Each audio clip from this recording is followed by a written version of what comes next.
कहानी की शुरुआत में हमें 1979 का समय दिखाया जाता है, जहां पर हमें कार्ल नाम के एक व्यक्ति को कुछ लोगों के साथ जंगल में लकड़ी काटते हुए दिखाया जाता है। लकड़ी काटने के बाद ये सब जब घर के लिए आ रहे होते हैं तो तभी कार्ल के आगे वाली गाड़ी अचानक से ऊपर हवा में उड़ जाती है, या कहें कि कोई अननोन चीज उस गाड़ी को ऊपर खींच लेती है। लेकिन कुछ ही सेकंड्स में वो गाड़ी दोबारा से नीचे गिर जाती है और कार्ल जब उस गाड़ी में बैठे लोगों को रेस्क्यू करने जाता है तो तभी यहाँ पर एक छतरी जैसे आकार का स्पेसशिप आ जाता है, जिसे देखने पे ऐसा लगता है कि ये इंसानों की बनाई चीज कभी भी नहीं हो सकती।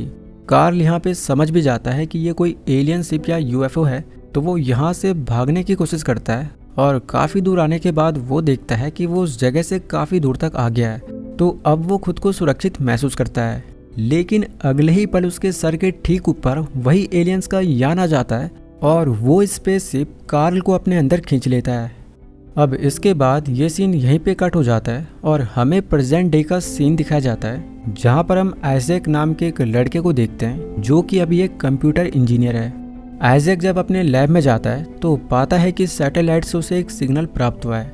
तो पहले तो उसे लगता है कि ये सिग्नल प्लूटो नामक ग्रह से आ रहे हैं, लेकिन उसका साथी उसे कोऑर्डिनेट्स मैच करा के बताता है कि ये सिग्नल प्लूटो ग्रह से नहीं बल्कि कनाडा से आ रहे हैं। अब इसके बाद हमें आइजैक के निजी लाइफ के बारे में पता चलता है कि आइजैक रियल लाइफ में काफ़ी उदास रहता है, तो वो एक साइकियाट्रिस्ट के पास जाता है, जिसपे वो साइकियाट्रिस्ट उसे बताती है कि वो कैमरे के जरिए लोगों तक अपनी बात पहुंचा सकता है।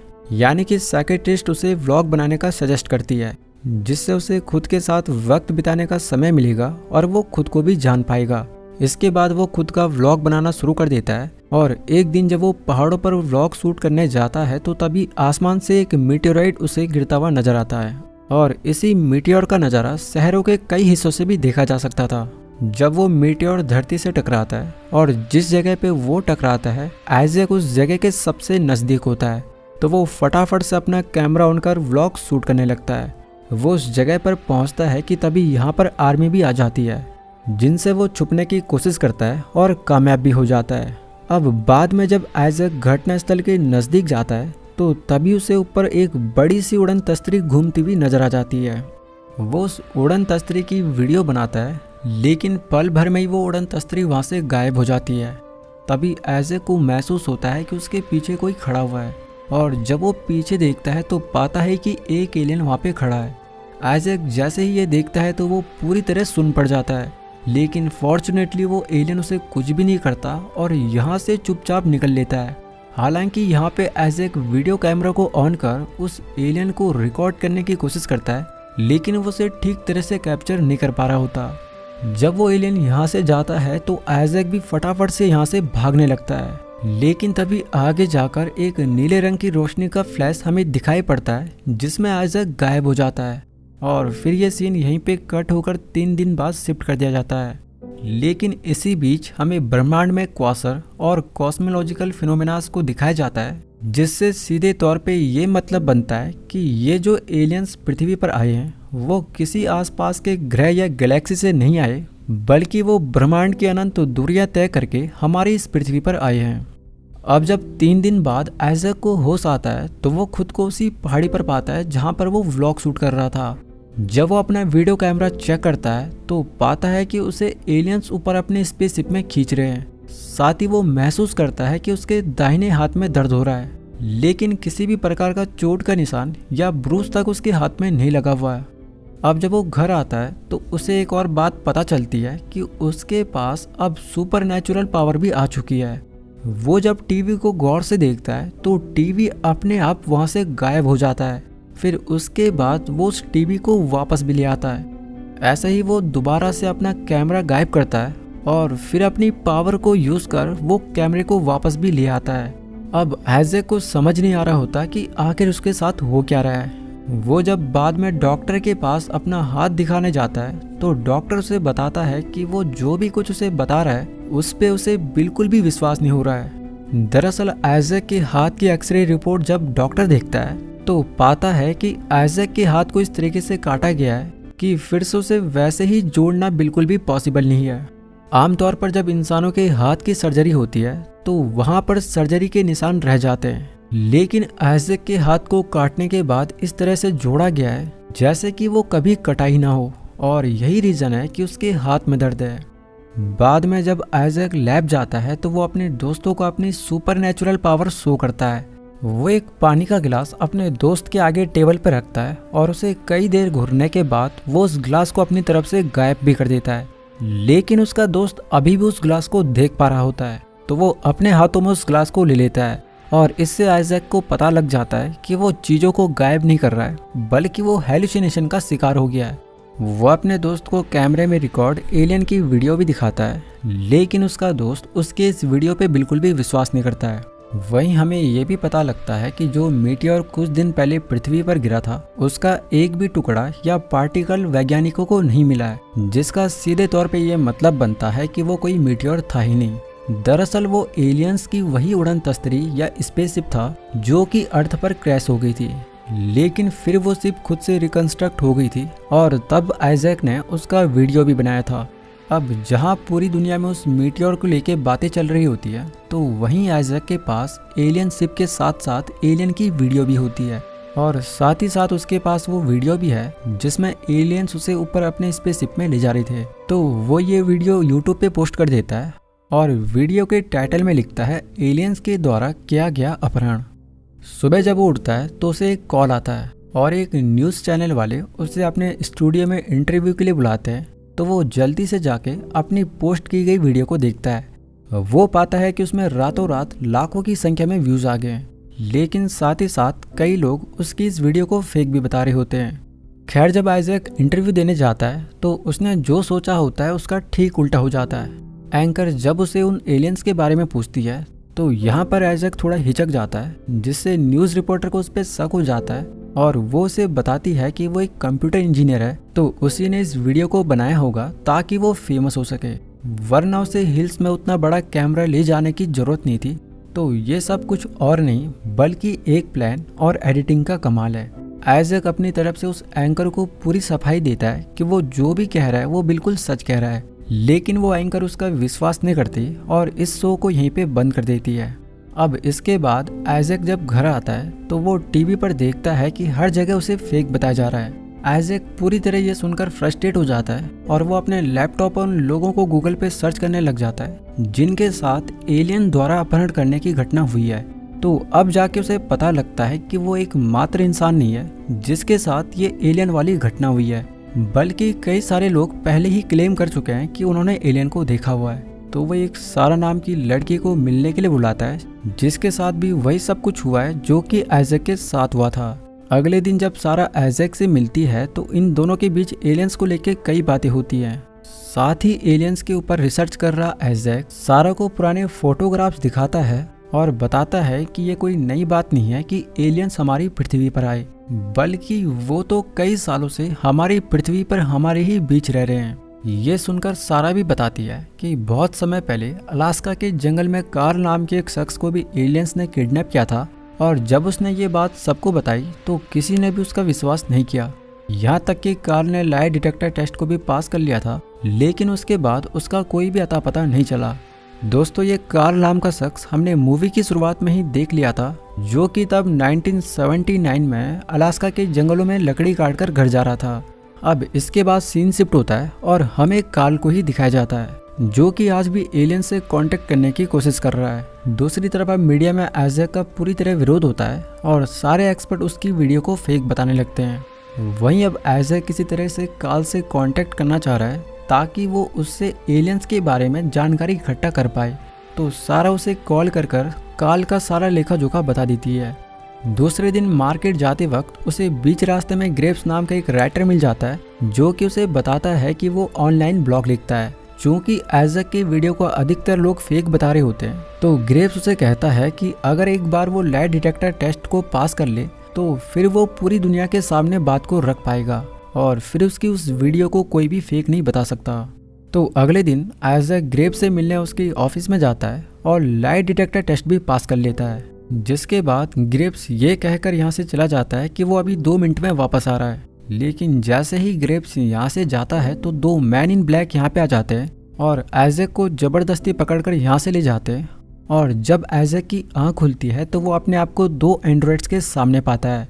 यहाँ पे आइजैक एक ऐसे रूम में होता है जो कि चारों तरफ से पूरी तरह विंडोलेस होता है। वो यहाँ पर सारा को भी देख लेता है जिसे भी जबरदस्ती पकड़कर ले जाया जा रहा है, लेकिन वो सारा को यहाँ पे ना लाकर एक दूसरे रूम में ले जाते हैं। अब आइजैक के सामने एक स्क्रीन होता है जिसमें ग्रेप्स उसे बताता है कि वो बिल्कुल भी चिंता ना करे, जो भी कुछ उसके साथ यहाँ पे हो रहा है वो पहले कईयों के साथ हो चुका है, तो वो बिल्कुल भी चिंता ना करे और कुछ ही देर में उसे यहाँ से छोड़ देंगे। अब यहाँ पे हो ये रहा है कि जिन भी लोगों ने एलियंस को देखा है या उनसे सामना हुआ है, तो गवर्नमेंट उन लोगों से पूछताछ करती है और बाद में उन लोगों पे एक्सपेरिमेंट्स किए जाते हैं। एंड्रॉइड्स यहाँ पे आइजैक के हाथ को स्कैन करते हैं और बताते हैं कि उसके हाथ में एक ट्रैकर लगा हुआ है। आइजैक यहाँ पे सारा के बारे में ग्रेप्स से पूछता है, तो ग्रेप्स उसका कोई भी रिप्लाई नहीं करता। ग्रेप्स यहाँ पे आइजैक को स्क्रीन पे कार्ल के फोटोग्राफ्स दिखाता है और उससे पूछता है कि क्या वो इसे जानता है, तो इस पे आइजैक मना करता है और कहता है कि वो पहली बार उस शख्स को देख रहा है। मौका पाकर आइजैक दोनों एंड्रॉइड्स को मारकर यहाँ से सारा के पास जाता है और उसे भी अपने साथ लेकर यहाँ से बाहर निकल जाता है। लेकिन यहाँ पर हम एक अजीब चीज देखते हैं। दरअसल आइजैक जब यहाँ से भाग रहा होता है तो एजेंट ग्रेप्स सारे डोर्स को बंद कर देता है और इन दोनों के पीछे एंड्रॉइड्स लगा देता है। लेकिन आश्चर्यजनक तरीके से आइजैक अपनी सुपर नेचुरल पावर से डोर्स को खोल देता है और यहाँ से बाहर निकलने में कामयाब हो जाता है। इसके साथ ही हमें ये पता लग जाता है कि एलियंस से मिलने के बाद उन्होंने आइजैक को पावर भी दे दी है। ये दोनों बाहर निकलते हैं तो देखते हैं कि ये जंगल के बीचों बीच है। साथ ही इनका पीछा एंड्रॉइड्स रोबोट भी करने लगते हैं। ये दोनों किसी तरह इनसे बच एक शॉप पे जाते हैं जहाँ पर ये एक रिसेप्शनिस्ट से किसी एक ऐसे आदमी के बारे में पूछते हैं जिसके पास इंटरनेट की सुविधा मौजूद हो। तो वो रिसेप्शनिस्ट इन्हें एक जेड नाम के हैकर के पास भेजती है, जहाँ पर पहुँचते ही एंड्रॉइड्स यहाँ पे आ जाते हैं और जेड इनको अपने साथ भगाकर अपने अड्डे पे ले आता है। आइजैक जेड को पूछता है कि वो कार्ल के बारे में पता करे, तो जेड यहाँ पे अपने सिस्टम पे कार्ल के कंप्यूटर को हैक कर लेता है और सीधे उसे वीडियो कॉल पे ले लेता है। आइजैक जब कार्ल से बात करता है तो वो उसे बताता है कि जो भी कुछ उसके साथ हुआ था वो सब कुछ उसके और सारा के साथ भी हो चुका है।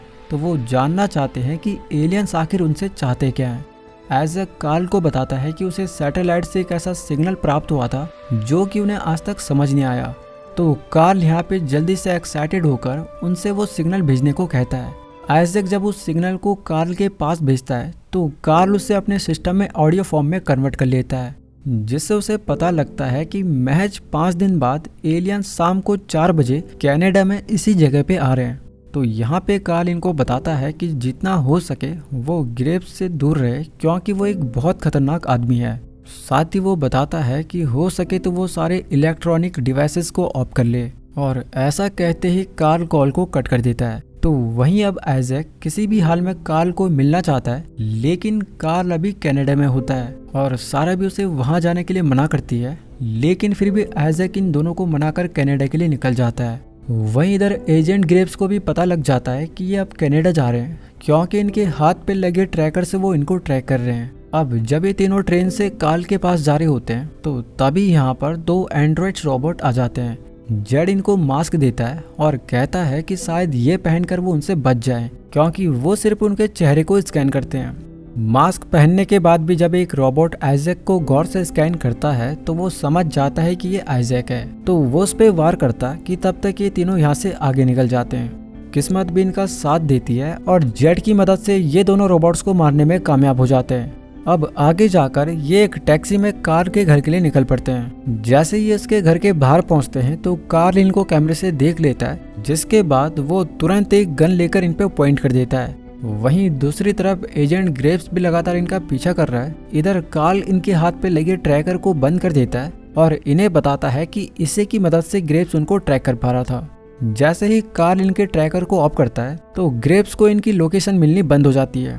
कार्ल इनको अंदर लाता है और इन्हें अपने सिस्टम के बारे में बताता है कि उसने एक ऐसा डिवाइस बना दिया है जो कि एलियंस की लैंग्वेज या सिग्नल को अपने ऑडियो फॉर्मेट में बदल सकता है। कार्ल इनको बताता है कि आज तक उसे ये समझ नहीं आ रहा है कि ये एलियंस उनसे चाहते क्या हैं। ये ना तो इंसानों को मार रहे हैं और ना ही उन्हें अपने ग्रह पे लेके जा रहे हैं। ये बस उनका अपहरण कर उन पे ट्रैकिंग डिवाइस डाल के उन्हें वापस भेज दे रहे हैं। खैर अब दिन बीतते जाते हैं और अब वो समय आ जाता है जब चंद पल बाद ही एलियंस यहाँ पे आएंगे। आइजैक को अपने आसपास की हवा और अपने अंदर की सुपर नेचुरल पावर से उसे कुछ अजीब महसूस होने लगता है, और जब वो बाहर जंगल में आसपास देखने जाता है तो फिर से एक बार उसे उसके पीछे कुछ महसूस होता है। वो जब पीछे देखता है तो फिर से एक बार वही एलियन वहाँ पे खड़ा होता है। आइजैक उसे देख के बुरी तरह डर जाता है और ये सीन यहीं पे कट हो जाता है। यहाँ पे हमें लगता है कि शायद दोबारा से एलियंस ने आइजैक को किडनैप कर लिया है, लेकिन जब हमें अगला सीन दिखाया जाता है तो हम सब अचंभित रह जाते हैं, क्योंकि ये सब एलियंस के साथ बैठकर उनसे बातें कर रहे होते हैं, जहाँ पे कार्ल के एक डिवाइस की मदद से ये उस एलियन की बात को आसानी से समझ पा रहे हैं। यहाँ पर वो एलियंस इन्हें बताते हैं कि उन्होंने उनके हाथ पे एक ट्रैकर लगाया था ताकि वो इंसानों को समझ पाए और इंसानों के बारे में जान सके। यहाँ पर हम सीधे तौर पे एक बात तो पता चल गई होती है कि ये एलियंस इंसानों के कंपैरिजन में बहुत ही ज़्यादा एडवांस हैं और इन्होंने ब्रह्मांड के लॉस को मास्टर किया हुआ है, लेकिन ये फिर भी ये नहीं समझ पा रहे हैं कि इस सृष्टि का निर्माण हुआ कैसे। यहाँ पर ये एलियंस एक विजन के थ्रू इनको एक पिक्चर दिखाते हैं और इन्हें बताते हैं कि उन्हें लगता है कि ब्रह्मांड के निर्माण में इनका बहुत महत्वपूर्ण योगदान रहा है। तो वो एलियंस इनको उनके बारे में पूछते हैं। इस पे ये एलियंस को बताते हैं कि ये जीसस क्राइस्ट है जो कि एक गॉड है। तो अब इसके बाद एलियंस कहते हैं कि अब उन्होंने इनके बारे में जान लिया है, तो अब उनके सारे सवालों का जवाब उन्हें मिल चुका है, साथ ही उन्होंने लगभग इंसानों के बारे में जान लिया है। तो अब वो वापस अपने ग्रह पे जा रहे हैं। एलियंस सारा के हाथ पे लगे ट्रैकर को निकालने के लिए अपना एक खास डिवाइस उसके हाथ पे लगाता है और सारा के हाथ को पूरी तरह अलग कर उस ट्रैकिंग डिवाइस को निकाल लेता है। लेकिन जब वो आइजैक के हाथ में लगा ट्रैकिंग डिवाइस को निकाल रहा होता है तो तभी एजेंट ग्रेप्स यहाँ पे आ जाता है। कार्ल जब बाहर जाता है तो ग्रेप्स उससे अपने पिता के बारे में पूछता है कि उसके पिता कहाँ पर हैं। यानी कि 1979 में लकड़ी काटकर वापस घर आते वक्त जो गाड़ी ऊपर हवा में उड़ गई थी उसमें कोई और नहीं बल्कि ग्रेप्स के पिता ही मौजूद थे, और यही रीजन है कि ग्रेप्स तब से आइजैक के पीछे पड़ा हुआ था, क्योंकि उसे पता था कि आइजैक कार्ल से मिलने जा रहा है। कार्ल जब ग्रेप्स को बताता है कि उसे उसके पिता के बारे में कुछ भी नहीं पता है तो ग्रेप्स उसको गोली मार देता है, क्योंकि उसे लगता है कि उसी ने उसके पिता को मारा है। सारा बाहर क्या हो रहा है देखने के लिए आती है तो ग्रेप्स उसको भी शूट कर देता है। वहीं अंदर अब एलियन आइजैक को बताता है कि उन्होंने उसके अंदर अपनी पावर दी है, तो वो अपनी टेलीकाइनेटिक पावर को यूज कर अपने साथियों को बचा ले। एलियंस आइजैक को कहते हैं कि वो अपनी शक्तियों पर फोकस करे, तभी जाकर वो अपनी शक्तियों को पहचान पाएगा। आइजैक बिल्कुल ऐसा ही करता है और अपनी टेलीकाइनेटिक पावर से वो कार्ल और सारा दोनों को यहाँ से गायब कर देता है, और फिर कुछ देर बाद वो जेड को भी यहाँ से गायब कर देता है। इधर ये इस घर पे अंधाधुंध फायरिंग शुरू कर देते हैं, लेकिन ग्रेप्स देखता है कि वो सब के सब आश्चर्यजनक तरीके से गायब हो चुके हैं और उसे समझ नहीं आता कि आखिर यहाँ पे हो क्या रहा है।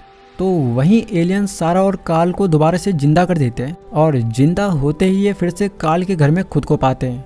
यहाँ पर ग्रेप्स भी इनको देख लेता है, लेकिन अब वो पूरी तरीके से स्पीचलेस हो गया है और वो बिल्कुल भी नहीं समझ पाता कि आखिर यहाँ पे हो क्या रहा है।